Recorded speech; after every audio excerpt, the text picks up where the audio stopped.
Hi, everybody. My name is Davis Frerichs. I'm the recruitment coordinator for the College of Medicine at the University of Saskatchewan. I'm here to talk to you a little bit today about med school and how you can train to become a doctor. So I apologize that I couldn't be there in person today. It's a very busy time of year in the fall for us. We're just closing our application now, so it's very, very busy for our office. So I do apologize for that, but I'm hoping to give you a little bit of details about what med school is, what becoming a doctor means, just to help you kind of make up your mind on what you want to study and what you want to do for a career. So we'll start off by doing a really quick land acknowledgement here. So I like to recognize that our office in Saskatoon is on Treaty 6 territory, and also our other campus in Regina is on Treaty 4 territory, where all of you are today.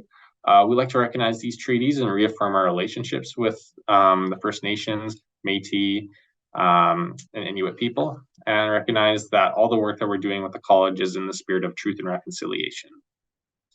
So we are socially accountable to the province, and we like to recognize that all the work we're doing is to work with and address some of the inequities that have happened to Indigenous people in the past, so that we can find ways to, address those and provide more equitable care for everyone in the province. So first, I want to talk to you all a little bit about what medicine is and whether it's right for you in the first place. So you might be wondering, what exactly is medicine? Like, what are doctors? What do they do? So I like to describe them as, people that are providing the highest level of service to humanity. So these are people that are, working with others in their time of need. This is when they're facing significant healthcare issues potentially, and they're in need of that support. So it's very important to recognize that this is a people-focused and people-centric role, and all the work we're doing is, is in the service and well-being of others. So it's important to recognize that and make sure that, you're wanting to get into this for the right reasons, because it is important to recognize that the patient care is at the forefront of all of the work that doctors do. So why should you go through this? Obviously, it sounds very, very daunting. And when I started with the college, I was kind of curious as myself, like, why exactly would you want to go through this and become a doctor? Because it just seems so stressful. But what our med students have said to me, and it actually makes a lot of sense, it's because they like working with people. So they really like that one-on-one interaction, and they really like the interpersonal aspects of it. They want to help others in their time of need. So they want to help them address, if they have major healthcare issues going on at that point in their lives, they want to be that person there that's providing that support. Many of our current med students, be it through personal situations or maybe through family, have ended up in the hospital, and they've seen the level of care that has been provided, and the way in which a person could come back from a potentially debilitating illness or injury and have been rehabilitated back, and you're potentially helping add gears onto people's lives. So they recognize that, and they've seen it firsthand, and now they want to be the ones going back and providing that support for someone else. We've seen a significant increase in applicants coming from rural Saskatchewan or rural parts of the country, applying and coming to our med school because they want to go back to their home communities and provide equitable care to all the people there. So there's often a community focus and community drive behind the reasoning too. There's a lot of new challenges in med school and when you're a doctor. So, if you're someone that thrives in that kind of situation, could be a great avenue for you. If you like the sciences, and you're, maybe you're looking for opportunities to actually work with and apply the sciences that you're learning, great opportunity for that as well. Maybe you want to study diseases and cure illnesses. I mean, this is an opportunity where you're not necessarily just going to work in clinic and be someone's family doctor. You can be actually working in a laboratory, studying different illnesses, and looking for opportunities to cure it and support people that are facing those. And also, it's a very clear career path. So you'll see it's laid out very clearly on how exactly you apply and get into med school, how you progress through med school and where you go afterwards. So it's very, very clear on exactly how that all works. So you never have to worry about, some instability per se. And also, I like to throw in that it's because you like working with your hands, your head, and your heart. So because all of our, all physicians have to be empathetic to their patients, their situations, what exactly they're facing. But also, obviously, you have to recognize that you have to be able to work well with your hands. So you're doing lots of clinical work when you're in med school and often when you're out practicing. So it's important to recognize that, this is kind of an all-encompassing practice that you would be doing. I like to throw this in too, just showing some of the different opportunities, because it's important to recognize that this isn't just being someone's family doctor or maybe just working in emergency. There's a lot of different stems of med school that you can go into. Maybe if you want to work on the mental health side, you can go into psychiatry, or you could go into pediatrics if you want to, work with babies and deliveries. You can go into physical medicine if you're interested more in the sports side. There's so many different avenues that you can pursue. So, and the nice thing is you get to try and sample all these things once you're in med school. So why should you think about this now? Well, the road to med school is a long one, which we'll see very soon. And things can get quite complicated if you're not planning ahead actively. So it's important to start thinking about these things early so you can start preparing and planning and improving your application. So how exactly can you become a doctor? Well, this is the stages all laid out.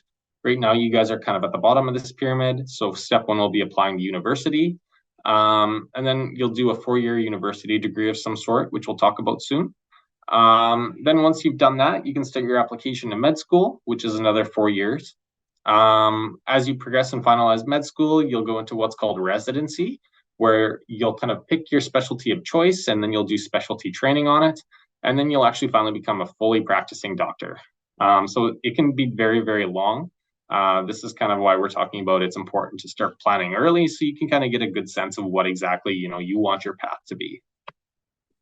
So this is all that information laid out again, but broken down a little bit more. So we like to show that we like to break up med school into 2 and 2. So you do 2 years of what's called pre-clerkship before you do clerkship. So pre-clerkship is actually, think of it as classroom learning and then with some cool hands-on simulation learning as well. So basically, our med students will go through each different part of the body. They'll look at the head, the brain, the heart, the lungs, etc. And they'll say, okay, a brain, what exactly, what kind of illnesses and injuries could happen with the brain? And then how exactly do we treat those in a clinical setting? So then they'll actually go into the simulation center that we have, and then they'll actually work in, simulated on a simulated dummy, basically a mannequin. And they'll say, okay, this person came in with a head injury. They're exhibiting these symptoms. How do you address that? What's your first step? What's your protocols? So then you actually get to do a simulated example of, how exactly you would treat that in a real hospital setting. Then your next 2 years, you're actually going to be going out and doing work in hospitals under current doctors and residents. So that's what we call clerkship. So you're doing rotations of each different kind of medicine. You're trying a little bit of family med, anesthesia, psychiatry, etc. You're trying all of them for a small window of time. So you kind of get a taste of how exactly, it looks and feels to work in that specific field of medicine. And then, like I mentioned, you apply to what's called residency. So you're going to pick the specialty out of all the ones that you try, which one was your favorite. And then you're going to apply to residency in that, where you're going to do some extra training on it to become a lot more proficient. And, you just it helps you further specialize in your field of choice. It's important to recognize, too, that this is actually where you start getting paid for all the clinical work you're doing. So you're not paying tuition anymore, and you're actually starting to make an income, which is fantastic, of course. So here's some tips that I can leave you guys with right now. So while you're in high school, start thinking about your undergraduate. Like I said, you have to do a 4-year degree before you apply. But the nice thing is you can study wherever you want. So you can study at the U of S, U of R, etc. You can study whatever you want. So if you want to study music, if you want to study engineering, if you want to study nursing, whatever you like, you can study those. And then you can apply to med school afterwards. It's just important to recognize that you do have to have an 80% average in whatever you choose. So we always recommend to pick something that you're strong in and something that you're interested in so that you'll study hard, you'll do well, and hopefully your grades will reflect it. So check out our admissions page for the U of S if you're interested in coming here. They have all the different undergraduate programs laid out, and talk to your high school guidance counselor. They can give you some information about this as well. And we also like to recommend building out your resume as quickly as possible. So look for opportunities to take on leadership roles, whether it's in a club or a sports team. Look for opportunities to do more service-based and volunteering. So whether it's a part-time job or maybe you're volunteering for say a shelter or something like that. Maybe there's opportunities in your community to get involved. So just look for those opportunities to kind of better develop yourself as a person and some of your personal skills. Once you're in university, like I mentioned, start building out your average as quickly as you can. So, the sooner you do this, the better, so that you're not kind of playing catch up. So if you can start very strong with a strong UAA, that'll definitely help. Look for opportunities for like scholarships, bursaries, stuff like that. And other supports that are on campus. So we have a pre-med club at the U of S and the U of R. So those are great resources for you to get in touch with to learn a little bit more about med school. There's a lot of other student programs, clubs, and supports once you're in university. So look for those too.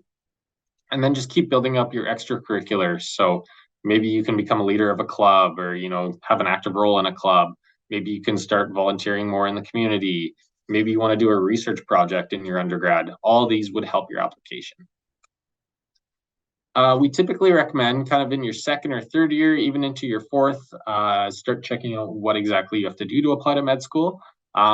Because obviously we're going to talk about it a little bit today, but these things can change from time to time.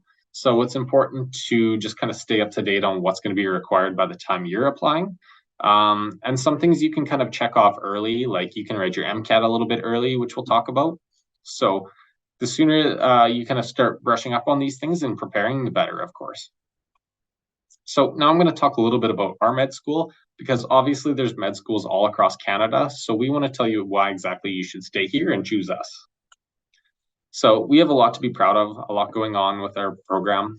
We have a very strong Indigenous health electives that our students all do.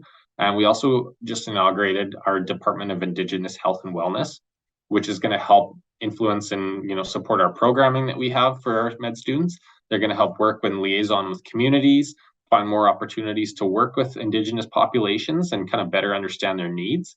So there's a lot of great and growing opportunities on that front. We also have a very strong ultrasound program here. I've been told one of the strongest in Canada, just because there's so many opportunities through the student groups, through your class and programming, to practice ultrasounding, get good at it, and you just kind of refine that skill over time. We also have a certificate of global health here, which you can't necessarily get everywhere else. So it's definitely, if that's of interest to you, it's a great opportunity as well. And we do have an MD MBA program, which is very neat. If you're thinking of getting into, say, management in healthcare, or you want to work higher up in the hospitals and you want to get there a little bit quicker, this may help support that. And then we do also have what's called our search and switch programs. So these are opportunities to get out as a student in the community in both Regina and Saskatoon, where you can work with vulnerable populations and look for opportunities to support them, both in healthcare related areas and also just in their personal lives too. So you can get involved in these as early as your undergrad, which is a great opportunity, or you can do it once you're in med school too. We also do have our SMSS, which is our med school student group. They're fantastic at setting up events. They create sports teams for all those that are interested. They'll host things around the holidays. If you want to go to a conference, they'll support you in that. And they do a lot of workshops if you want to practice your clinical skills, or you want to set up study groups. So a lot of great opportunities with the SMSS as well once you're in med school.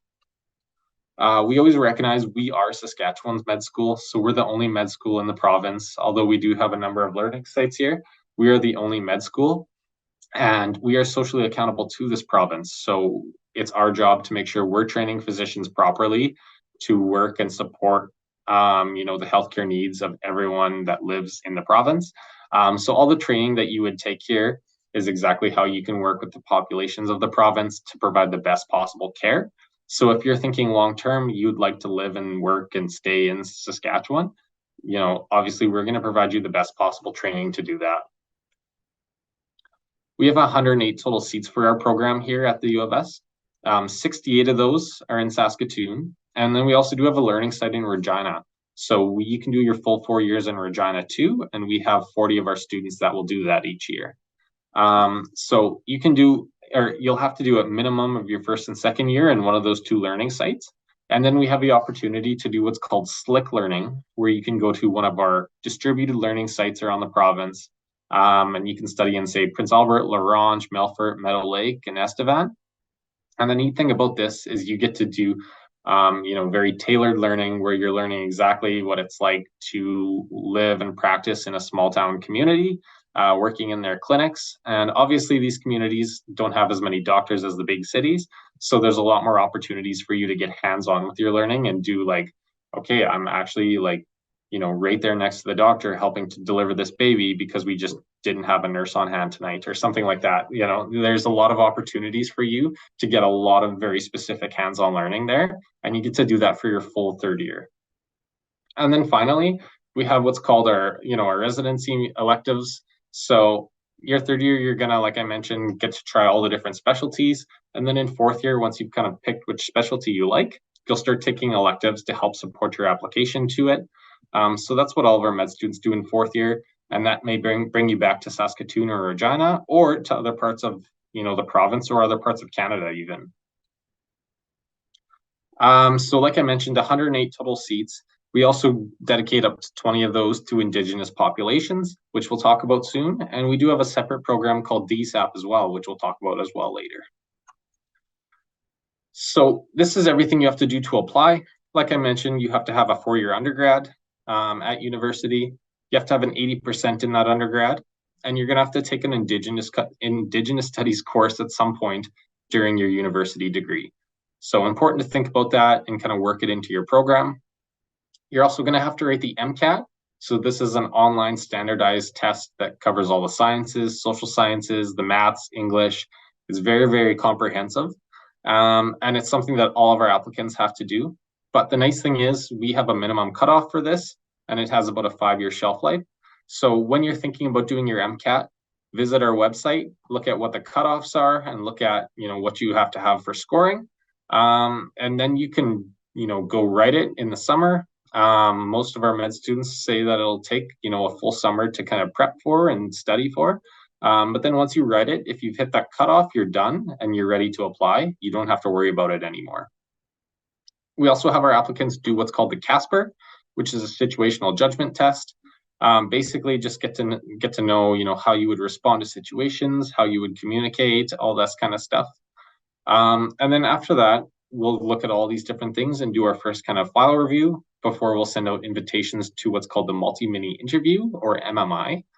Multi-mini interview is kind of an interview process where, again, it's kind of some situational judgment tests, it's current events, it's different topics, and just getting to know what you think about those, how you would respond to situations, all that kind of stuff. And then after that, we do invitations to a new process we introduced called the panel interview and/or conversation circle. So the panel interview is to get to know you and, what is your motivations to get into med school? What do you know about being a physician? What do you, what have you done in your academic, your academic background so far? And also what have you done non-academically? So this is where you can talk about, leadership roles you've had, customer service roles, all that kind of stuff. And all of that helps support your application to med school. And then the conversation circles is a similar process, but basically just for our Indigenous applicants, where if they have culturally sensitive aspects that they'd like to discuss, they can do so with an Indigenous physicians, because all of our assessors will be physicians that are Indigenous or Indigenous med students. And then finally, we do some reference and academic misconduct checks, basically just to make sure that you are who you say you are and that there's no major red flags in your application. This is all of that laid out on a timeline. So these dates are actually from this year's application cycle. So we open up our application typically at the start of August. We'll have cutoffs for the MCAT and CASPER, usually around the start to mid-September. The application closes in October. And then all the supplemental stuff that our students have to submit will have to be submitted by October 15th. Then, like I mentioned, we do that first major file review and do our invitations to MMI. That takes place in January before we do our invitations to the panel interview and conversation circles in March. And then we do first round of offers in May. So that's kind of how it lays out. And it's typically very similar year after year. Now a little bit about the programs I mentioned. So we have our Indigenous admissions pathways, like I mentioned, up to 20 seats available. This is for anyone who is Métis, Inuit, or First Nations. And basically, this is just meant to support their Indigenous populations in applying to med school because we're trying to address a serious shortage that we have of Indigenous physicians. So we try and provide mentorship and some supports so that they can apply and get accepted into med school. And we do a verification of Indigenous identity as well. So anyone that applies through this will have to show some sort of proof that basically they are who they say they are. DSAP program. So basically this program was introduced because we recognize that, we have applicants coming from a wide variety of different backgrounds, and some come from very privileged backgrounds where maybe they've had all of their schooling covered, they haven't had to work, and they've had a lot more time to study and prepare for med school. So we want to recognize that some students may be coming from more difficult backgrounds where maybe they had to pay for all their own schooling, or maybe they have a family that they're needing to support. Maybe their family didn't have, the financial support for them during, different stages of their life. So we just try and recognize these things and recognize that there are significant barriers that others do face. So we have 7 seats set aside for people that kind of match that criteria. Everyone that applies to our med school has the opportunity to complete a questionnaire on this, basically. But if you do, you will have to provide basically, again, backgrounds, showing, maybe it's your personal income, maybe it's family income, all this kind of stuff, just to, again, prove that you are who you say you are and make sure that you're applicable to this program. And then also we have a Price of a Dream program, very similar to DSAP in that it's to support people from low socioeconomic backgrounds, people that have maybe faced financial barriers, because we do recognize that when you're applying to med school, you have to pay a $150 application fee and a $75 interview fee. All of our applicants do. And so this could be a financial barrier for some. And so we want to help address that where we can. So we got on board with the Price of a Dream program, which is a national program. They provide up to 50 fee waivers every year. And basically you can apply, you do very similar questions to DSAP, and then you'll find out before our application opens whether you were accepted or not, so that you know if your fees are covered. Now, just some final thoughts to leave you with. So med school is a challenge. It can be hard work and it takes a lot of organization. So it can seem very, very daunting and difficult, but it's definitely not impossible. And we've seen students come from a wide variety of backgrounds and make it into the program. So don't feel like you need to follow the linear path and I need to go study sciences and all this kind of stuff. You can still do it even if you chose to study literally anything else. Bottom line is you can do it. You wouldn't be the first. We've had students come from so many different backgrounds. So it's okay if your path is a bit unique, and look for supports that are going to help you along your journey. So there's a lot of different supports that I've mentioned already, but definitely look for opportunities with the pre-med clubs. Once you're in university, look for different student groups and supports that kind of match with who you are. And I'd like to mention that we have our MESG group as well. They sometimes will do mentorship and other opportunities for you to workshop and learn more about med school. So definitely look out for those as well. And then finally, here's some opportunities if you want to do some additional reading, if you want to get in touch with us when you're applying. So definitely check out our website to start reading up on some of these things. And if you have questions, ask our med.admissions@usask.ca email. We have staff that are watching this 24/7. So with that, I'm going to leave you all today. Wish you all the best in your applications to university, and hopefully someday we'll see you in our med school.